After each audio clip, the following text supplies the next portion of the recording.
Okay, we're gonna get started here. I know the last few people who jumped on, we're gonna keep it really, I want you guys to feel very comfortable in order to ask any questions, anything you have as we're going through this. Hey, Jake, real quick, what about X? Hey, have you thought about this? Keep it really open because, as we're talking and going through this, we want you to know, is Bish's, is it worth exploring more? Is Bish's the right opportunity for me? Is it the right culture? Is it the right income opportunity? Is there the right kind of growth and all those things? So please, please, please don't hesitate to ask questions. We'll leave time at the end to ask questions as well. But you can either text those questions in or just like unmute and say, hey, Jake, real quick. And it's not a problem, I promise. Okay, Kaylee, we good to go? All right, we got the thumbs up. Okay, so this is the Bish's RV info session. Just really quick. Uh-oh, my little clicker's not working. Hold on one sec. I may have to manually push the buttons. Click, maybe. All right, hold. Oh, there we go. Okay, real quick on me. I'm not time here, but this is just so you know who I am. I'm the VP of marketing here at Bish's RV. I'm part of our executive team. I've been at Bish's for 2 years. It's been a tremendous growth. Since when I got here, we've more than doubled the amount of stores we've had, and more than tripled our actual revenue and the numbers and sales. So we're doing, as Bish's RV goes, we're growing really fast, and there's gonna be a lot of opportunity there. Just quick, I'm not gonna spend too much time on me. I went to Penn State, got my MBA, went to BYU, Idaho. Career journey, I spent a lot of time in Fortune 100, Fortune 500 companies, from Michelin to BF Goodrich, and I am thrilled to be here at Bish's. I think it's such a unique opportunity, and it's such a great moment in time, and I'm going to explain why I think there's so much opportunity for people coming out of college to be able to come in or even just start mid-career with Bish's because of what we're doing and what it's going to create for you. So what's in it for me? This is the question I hope all of you are asking. I hope every one of you are asking yourself, hey, I'm taking 45 minutes out of my day, and you should be asking yourself, what is in it for me on this? So there's 3 things we're going to cover. The big 3. Accelerated management path, and an employee journey at Bish's.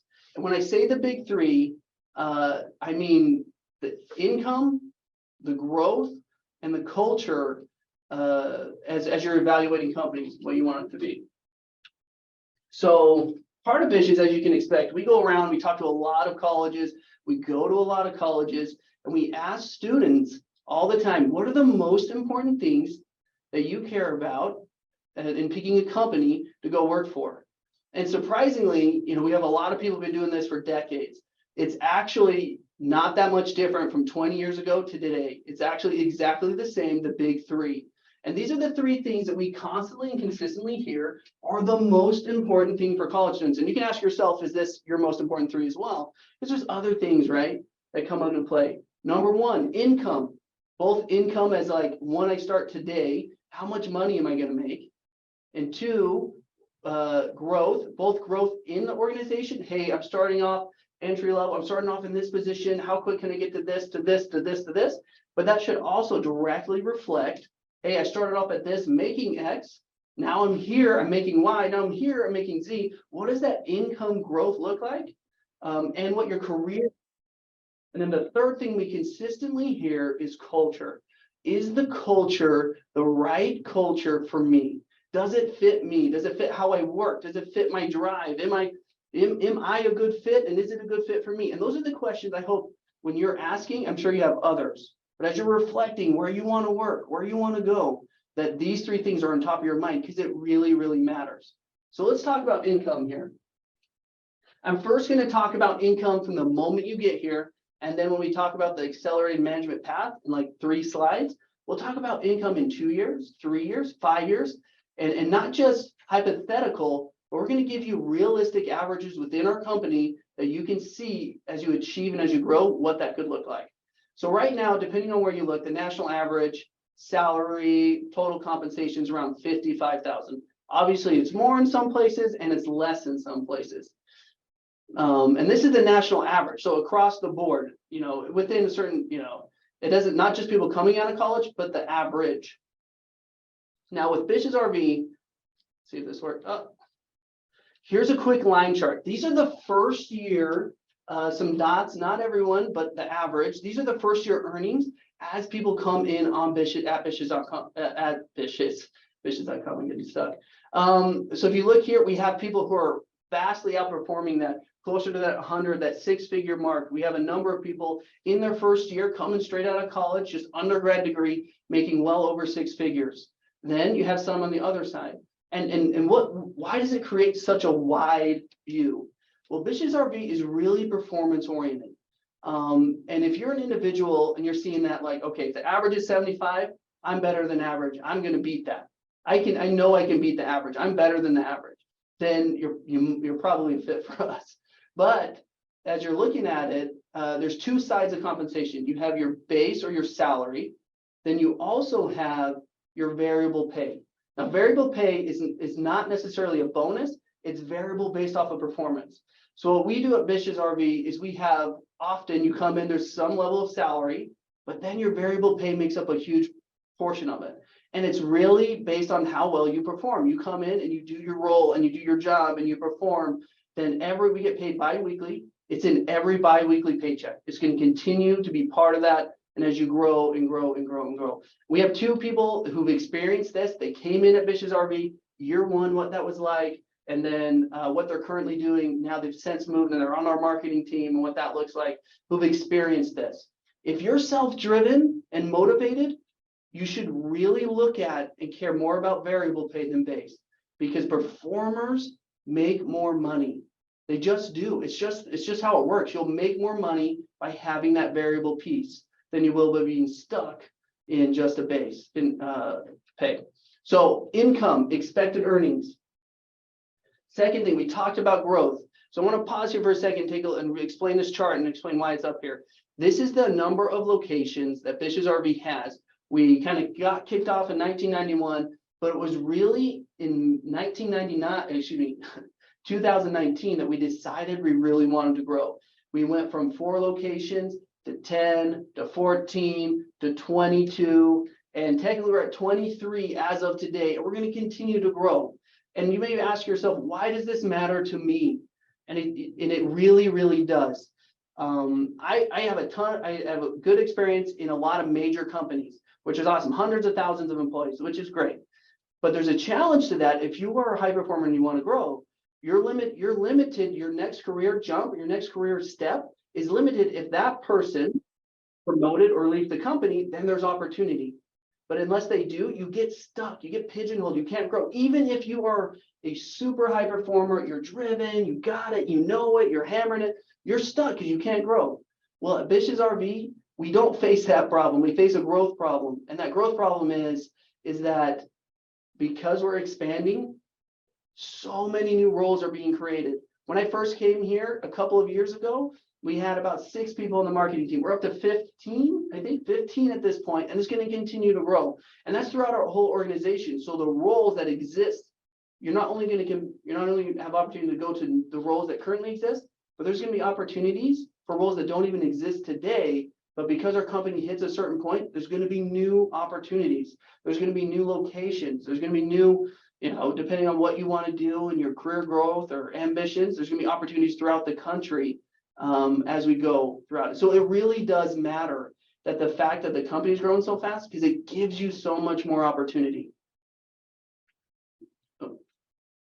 The second thing is we really, and we'll talk about this in deeper in a second, but we really want to have people, when they come out of college, to come into one of our locations across the country first.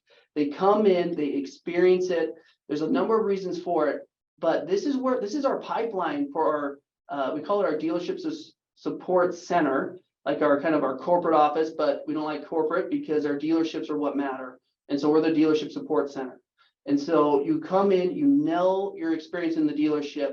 There's so many avenues. You can continue to grow to sales management. You could go into the marketing team, operations, inventory, accounting, HR, across the board. The opportunities are endless, but it really, really matters as we're growing that you're in the dealership, you learn it, you know it, and you understand that process and really kind of how it all works. So growth, we talked about income, we talked about growth. There's huge income opportunity. The growth is not only individual, but you're going to have tremendous opportunity because of Bish's growth. And third, we're going to hit is culture. And this is important to us. And this isn't just at times you hear culture and it just is kind of a fluff word. Our North Star here, and I want to hit this because you can see the word let me just go through this. So that we're to be the place that employees choose to work, customers choose to shop, and vendors choose to partner. Pause for just a second. When we say choose, we're not saying any other term. We want our employees to choose to work with us. Like, I could go anywhere. We have some tremendously talented people, and I firmly believe they could go anywhere, but they're choosing to work with us. Our customers, there's so many other options, and that's substitutes to RVing too.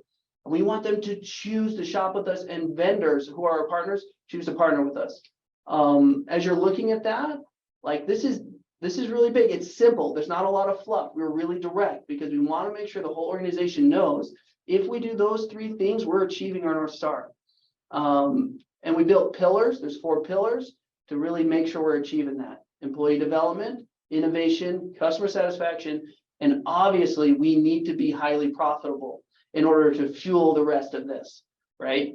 So our culture is critical to who we are.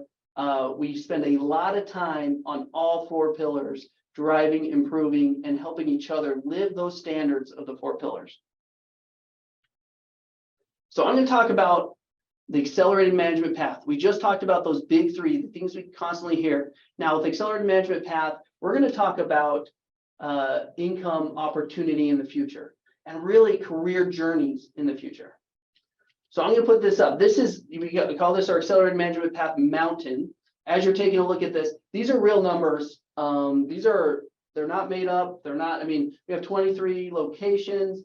And we're looking at all of them and kind of mapping this out. So in the bottom right hand corner, you come in, you're sales management apprentice, you're an outfitter. As customers come in, as we connect you, you help customers find the RV they're looking for. There's so many different floor plans, there's so many types of RVs, the classes, capabilities, what do you want to do with it? Is it family, couple, all of that, right? So you come in and that's the average. And you continue to climb, and climbing is really based on performance. It's not tenure. And I want to hit that for a second. It's based off performance, not tenure. And what that means is we don't require you to be an outfitter. You have to be an outfitter for 3 years. There is nothing that says that.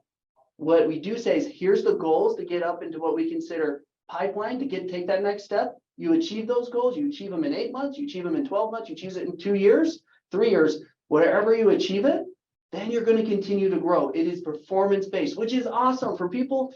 For people coming out of college, this is a massive opportunity. And you're going to hear from a couple of guys who've had tremendous opportunity and growth because they achieved it and they achieved those goals and continued to grow. So if you're like, hey, I can drive, I can push, I can be that high achiever, then this is going to be far faster growth than a traditional company that has heavy tenure-based progression. This is both we have the operations side and the sales marketing side, as well as the operations side on the service and the repair side of our business.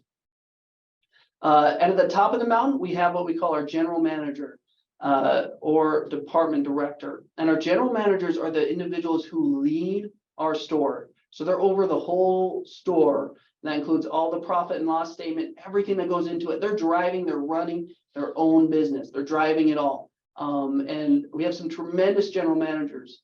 But all these different layers, because we're growing and expanding, we have to constantly fill more sales managers, more general managers, more service managers, more outfitters throughout the country because we're continuing to expand. You don't just have to wait until that store general manager gets promoted or that sales manager gets promoted. There's opportunities can continue to populate.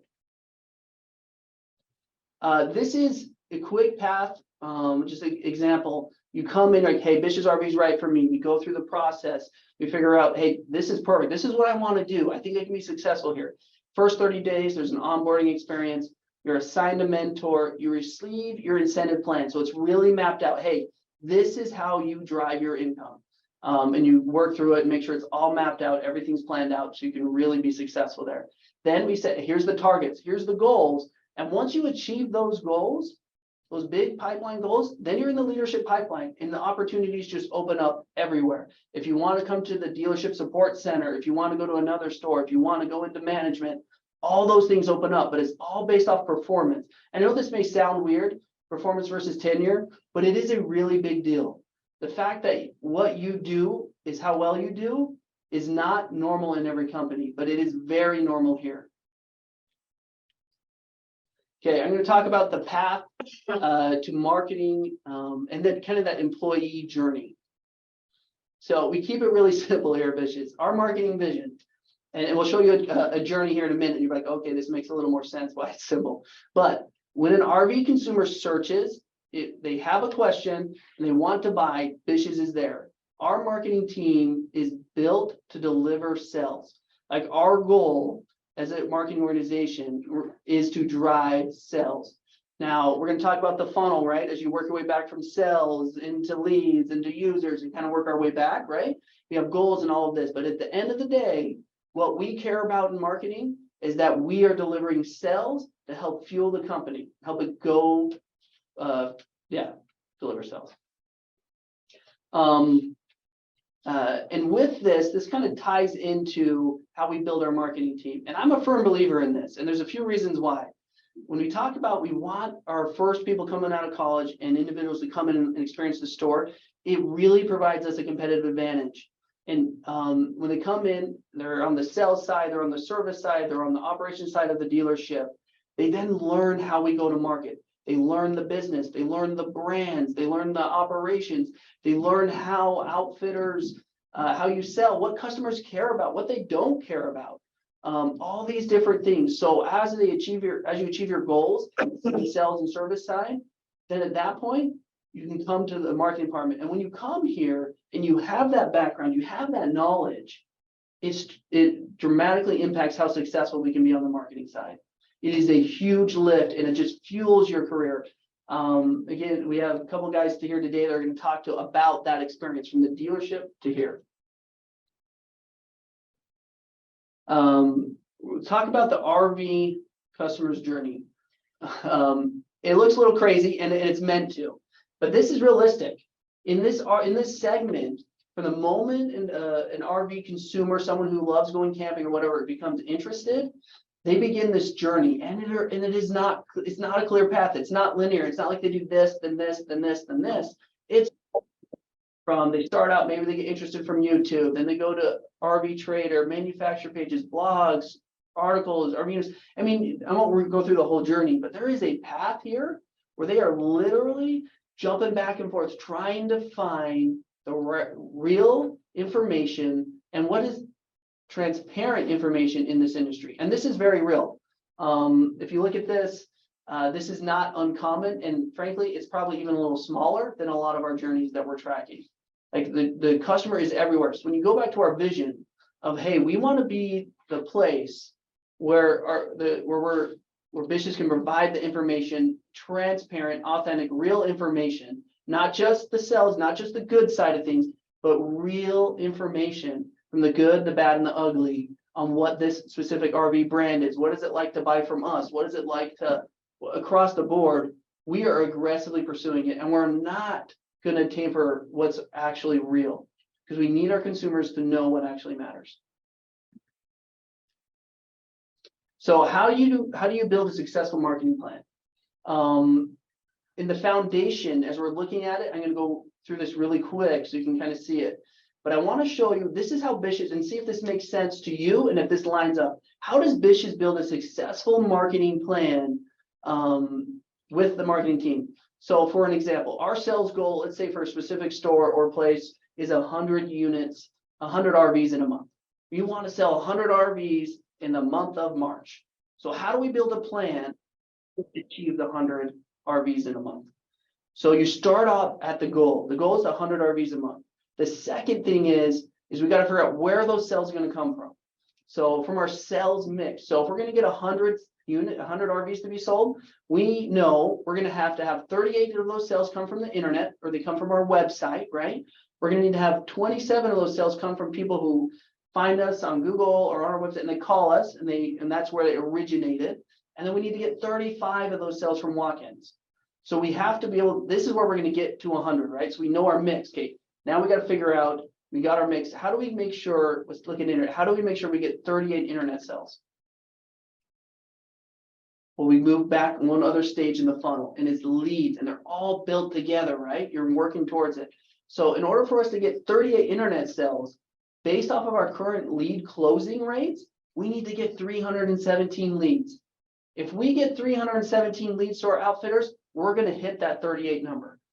We're going to do it. We're going to know it because we know what we're closing those leads at. We know what it's going to take for them to achieve that. And the same, so phones, we got to get 77, walk-ins, we got to get 140 people to come into our dealership physically and go and look at units to hit those sales objectives. And then the next question we got to ask ourselves is, how do we generate that many leads? We got to go to users. So we know we need to get 15,147 unique users to our website in order to generate, I think it's 534 leads, which is going to generate 100 sales. And so as we're looking at it, as you're working your way back, like no matter where you go, and as you're looking at it, if you're going to build a successful marketing plan, you got to start from the goal and you got to figure out and build the path, build the plan that can actually achieve that all the way back. We could go another layer back. Hey, if we're going to get 15,000 users, how many impressions are we going to need to get? Right. And we can work our way back.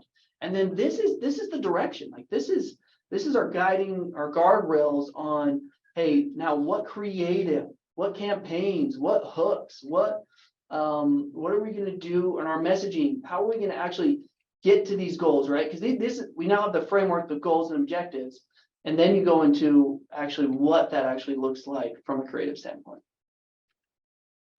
At a high level, guys, we have everything across the board. Our marketing team covers kind of end to end. We're full service. We have the marketing side, we have the branding side, and we have the advertising side, both inbound and outbound marketing. So from website and digital, social media, content, email marketing, OTT, media buying, traditional, I mean, all these different kinds of roles. Influencer marketing, I mean, across the board, we're using these levers to achieve the goals we built in our plan, right? So as we go backwards, and the next step would be to map out, okay, how much is this going to cost to get 15,000 users, to get that many leads, to get this many sales, and then how do we optimize that path and kind of connect the journey? On the marketing team, this is what we have. We have tremendous opportunity, and again, and I want to hit this one more time, that because Bish's is growing, the amount of opportunities that are going to be coming down the pipe are not based off of people getting promoted or people getting or retiring or whatever, or changing companies. It's going to be that plus the fact that we're growing and creating new roles, creating new experiences for you. So I'm going to quickly, I'm going to hand it off to Mason here. So Mason did the journey that we just talked about, going into the dealership and then coming in, and he's part of the marketing team now. And he can kind of talk to it. This is just recent. He's been with Bish's, I think, like a year and a month. Yeah, like 15 months. 15 months he's been with Bish's. And feel free, guys, and honestly, ask him anything. Don't hold back. If you want to ask him something, put him on the spot, make him turn red, I'll fully support it. So ask him anything and we'll go from there. You would. So this is Mason. Thank you. What's up, everybody? So I guess I'll just reintroduce myself. My name is Mason Lucero. I graduated from Brigham Young University in Idaho in late 2019. I got my degree in business analytics, and then started my career in supply chain. I was a global production planner for a wellness company out of Idaho Falls, and I did that for about 2 years. And decided that supply chain wasn't for me. Made a pretty drastic career change and came to Bish's. Came to Bish's October of 2021. I came in through the AMP program as a sales outfitter at our Meridian, Idaho location. And I mean, like I said, it was quite the transition as far as my career went, because I had absolutely no background in sales whatsoever. Never sold anything a day in my life.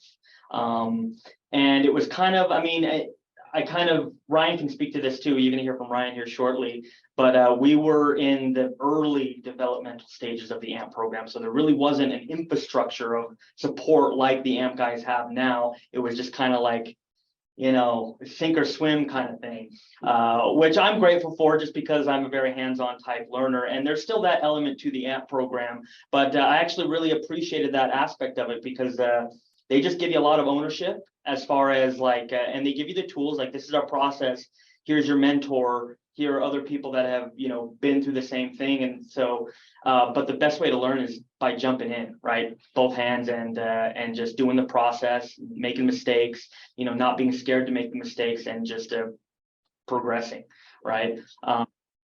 Yeah, my first year in sales, I had a blast. First of all, sales was awesome. It is awesome. And to speak to Jake's point about a variable compensation plan, I was very hesitant about that aspect of it because coming from I guess a corporate structure, having a guarantee and so forth. I like that. I also have a wife and 2 children, right? So there's that aspect of it too. The idea of a variable compensation plan was kind of far out for me, and it was definitely very nerve-wracking. But the way that the compensation plan worked is I was definitely incentivized, right, by performance to really dive in and learn the process, become great at selling, get to know my product, and adhere to the process so that I could optimize and augment my income potential, right? And utilizing the tools that exist within the AMP program, utilizing the expertise of my counterparts and colleagues on the dealership level. I was able to phase out of that initial AMP plan within a particular amount of time. I'm not exactly sure how it's evolved since then. I think you get a little bit more stability and support. But what I'm saying is I was able to phase out of it within like 3 months, which was really cool. So in 3 months, I did the math, and in 3 months, I was like, you know what, I should leave this guarantee because I'm missing out on potential income, right? So did that inside of 3 months, and then the rest was just kind of a whirlwind, because then you get into the thick of the season in summertime, and you're just on your feet in front of people, in front of customers. I made tons of mistakes, every mistake that you could possibly make, as far as customer interfacing and so forth. But you'll find that in the RV space, it's fun. You're selling fun, right? On the sales side, you're selling fun. And so if you're an individual that just enjoys people and enjoys, meeting people from different walks of life and making those connections and, helping people augment the quality of their life by providing a service, Bish's is a great place to be, because at the end of the day, that's really what we're selling. You know what I mean? Nobody who is in the market to purchase an RV is just there to buy an RV. They're buying an RV so that they can augment the quality of the time with the people that they care most about in the world, right?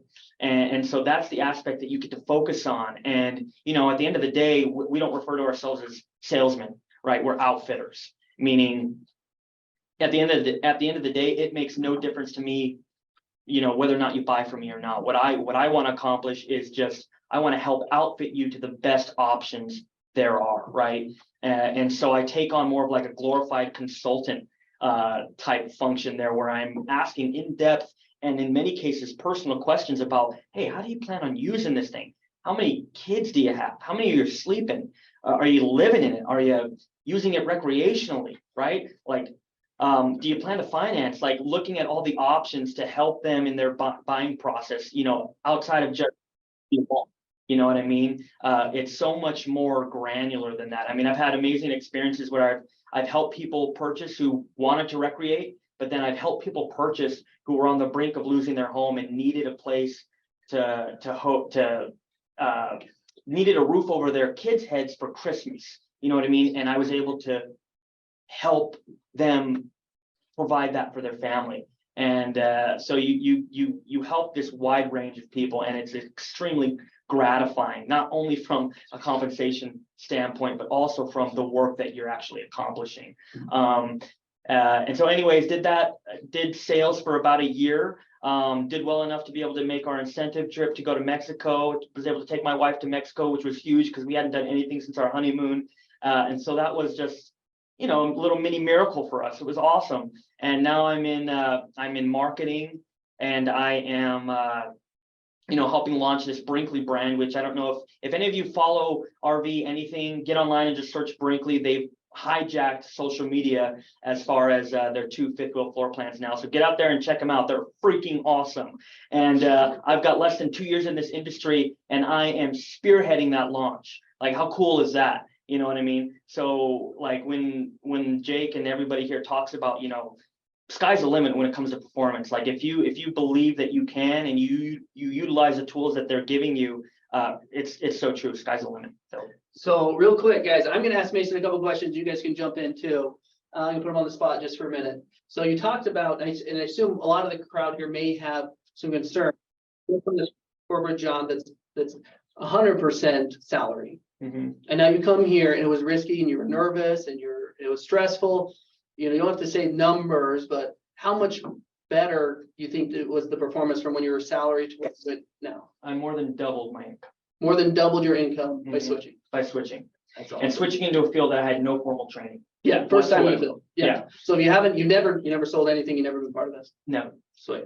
Okay. The second thing I want to ask is that everyone out there, so Mason's running the Brinkley launch and the brand for us at Bish's RV, and we have a number of stores. We got really big plans. If any of you want to go ahead, this is what we talk about, winning and marketing and what the insight of being in the store really matters. So if any of you, not right this second because I want you paying attention, but go ahead and Google Brinkley RV, Brinkley Model G, and see how many times Bish's pops up organically at the very, very top. This is nationwide. This is why we talk about the plan, you talk about inbound, you talk about the pieces of it, because of the insight, because of how the knowledge of how consumers shop and grow through it. Mason's been able to help drive that. And virtually any Brinkley RV term, we're at least in the top 3, if not the #1 ranking across the board. And this isn't a brand we own. This is us. We're the retailer of this brand. But same with 1,000 other retailers, and we're the first thing that pops up. So kind of cool, man. Awesome. All right. We do have some questions coming in, Oh, but perfect. I think we save them for the question. You sure? Save them? Yeah, I think we can save this one for the question. Okay. Perfect. So, all right, guys, I'm gonna introduce real quick. This is Ryan. Oh, the up button is actually down. I don't know. Maybe I hold it backwards. But this is Ryan Penny. He's been with Bish longer than I have, but his career path and his growth, he's done some tremendous things. And I'm not gonna spoil it. So Ryan, go ahead. I'll let you take the lead there. Sweet. Thank you, Jake. Nice to meet all you guys. So my name is Ryan Penny. I'm originally from Indianapolis, Indiana. Fun fact, 90+% of all RVs are made in Indiana. And I never touched one, never was in one, never really even knew that fact while living in Indiana for 22+ years. So went to Purdue University, graduated from the Kraniff School of Management, actual double major in finance and marketing. So fun story with that as well. I thought my whole life was going to be driven to the finance side of the world. All my internships for 4 years in college were finance-based, accounting-based, wealth management, private equity groups. And then for whatever reason, RVs interested me, and especially the operations side. So I actually didn't know you were on the supply chain side. Okay, so it was kind of funny, but either way, you would still think with a finance background that would drive me more towards sales. Well, I'm here to tell you that I did not do that. I saw another opportunity within an opportunity. And so I decided to actually go the service route. So you're getting one sales and one service experience, and us still kind of ending at the same point. I joined Bish's in 2019 when there were 4 locations. We're now at 20, soon to be 24 locations. So I've seen just a little bit of growth. Moved to Boise, Meridian, Idaho from Indiana in 2019. Joined the service department. And from there, when we're talking about growth, we're talking about one store that did not change. We did not grow, our lot did not get bigger, but the demand did. And so within just that role of me signing up, being that apprentice, I was quickly pushed into not pushed, it means sounds like I was forced, but either way, I had a great opportunity that I pounced on. Right? We didn't make him. He chose us. where I had an opportunity to step right in after just a couple months into more of a management role that oversaw not only some service sales, but also operations and managing a people twice, triple, quadruple my age, even at sometimes. Yes, we do have some technicians that were that old at the time. So That was obviously kind of a big moment to try to figure out. And when we're talking about experience and performance, like battling each other, it didn't really matter who was older, who was younger, who had been there longer. It was about performance and gaining results. And so baptism by fire, there was a lot of opportunity that presented themselves, able to hit the ground running. We hit COVID, and that was, no one really knew what to expect there. I mean, I think we had to furlough people in early 2020, and then a week later had to bring everyone back, and then expected to hire 20 more people during COVID. So like just crazy things that happened that were really only possible by working at a dealership and being there at that level and understanding what the true RV industry is. So I just want to bring that point up as like just unique experiences that is so hard to see. And I still use that information from 2019 and the first 4 months of 2020.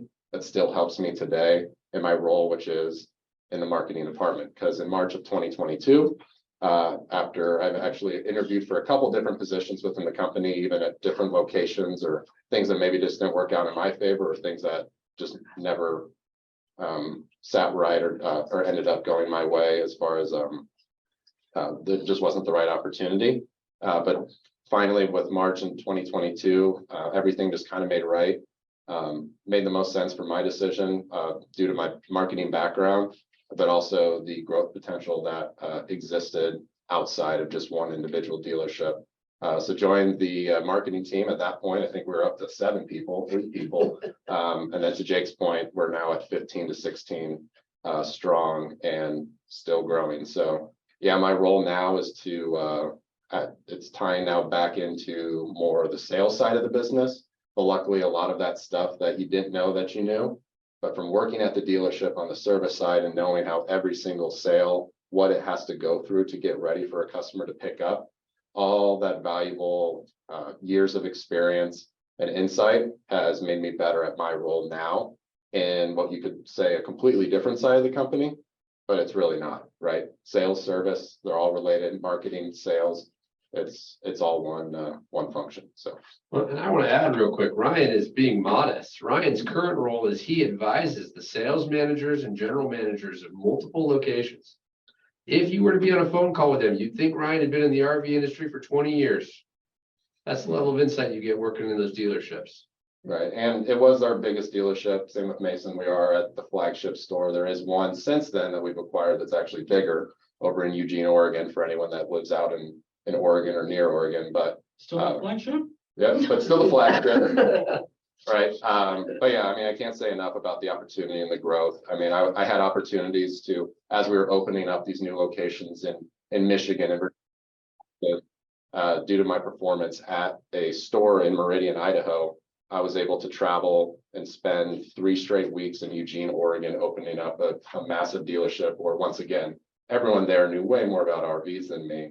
But there's opportunity within this company for me to grow and help catch them up and get them up to the Bish's standard or the Bish's systems, so that they were able to excel and become our most profitable store. It was not all me, but I'm just saying I have like half a percentage, I think, that I could probably attribute to some stuff. But yeah, with that being said, I would have never imagined working in RVs 5-6 years ago. Never thought I'd be living in Idaho, and never thought I would know so much about batteries and what they can do for your camping experience. But it's been an incredible journey. It's weird to look back on. But I think at this point, we should be ready to answer some questions. So do we want to start with the ones that have been in there? Let's do it. All right. Yeah, so Carter asked, can you share more about the competition of other companies selling RVs and why Bish's RV is the place customers should go rather than other companies? Yes, absolutely. So I'll get a couple comments here. May have Mason come in because he has like that store level experience, but overall, it kind of goes back to our kind of why we're founded, or even how Bish's was started. Basically, Bish's started because one of the founding members wanted to buy an RV, and the process and where they were looking, it wasn't good. Like, he didn't like it, he couldn't find it, so he ended up buying an RV and becoming a dealer just so he could have his own personal RV. And since then has grown. And we still believe that today, that the best way to buy an RV has yet to be invented, and we're pushing to do that. So if you look at the competition, there's a lot of great competitors out there in this space. If you look at the market itself, you really have about 5 to 8 bigger players, and then the rest are mom and pops. So as we're looking how we are better, we attack the problem the customers are facing. So you have the service side. Can we do service? Can we do warranty? Can we do better there? The second piece is when people buy, could we give them, and we do, give them a 72-hour return policy so that when they buy it, they're not stuck with it forever. If they made the wrong choice, we give them opportunity to come back. And the third piece is helping them find the right finances, the right banks, the right places where they could be successful. I will say this too. A lot of those are operational based things. If we look at the big picture, we're significantly investing in our technology to be able to sell, service, and support our customers in ways that no one else can do today. And that's going to be our winning big differentiator as we continue to go down that path. As you join Bish's, you'll get a lot more insight into that. But we're investing really heavily in helping that experience be better. Because frankly, guys, right now, there's a lot of pain when you buy an RV. You come in, it's a lot of fun. There's just so much excitement, but you're going to experience very similar pain levels, or whatever you want to call it, hurdles, whatever, across the board at other dealerships. And we're really investing to take those out. Anything else you want to add, Bish? Yeah, I would just say that we're the largest family-owned and operated dealer in RV dealer in America, right? Coast to coast, and that's huge. Yeah, and I think if you look at what the customers ask, the mom and pops, they're probably gonna have a level of customer service that is really exceptional. That's kind of their goal. Then you have people who are wholesalers, so they sell at nothing, but they don't really service. And we hit a volume dealer spot. Our objective, as we're looking at, is to sell a lot of units at very competitive prices, but we're also going to service them. We're not going to leave you stranded. You're not going to be able to buy it and then not get your warranty work done.